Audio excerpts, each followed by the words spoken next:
আমি তোমাদের কাছে ব্যাপক ইন্টারেস্টিং।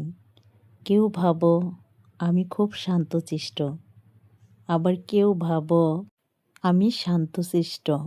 কেউ বা দেখো আমার রাগ, কেউ বা দেখো আমার ব্যঙ্গ বিদ্রূপে মোরা আত্মরক্ষা। কেউ ভালোবাসো, আবার কেউ ঘৃণা করো। কেউ ভাবো আমি খুব মিশুক, আবার কারোর কাছে আমি খুব অহংকারী। কিন্তু আমি কাউকে আমার ভিতরটা দেখাই না।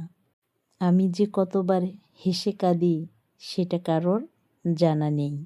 কত কথা জমে থাকে বুকের ভিতর, বলা হয় না। সবাই শুধু আমাকে দেখে কিন্তু বোঝে না আমি কি বলতে চাই, আমি আসলেই কে। সেই উত্তরটা কেউ কখনো খুঁজে দেখেনি।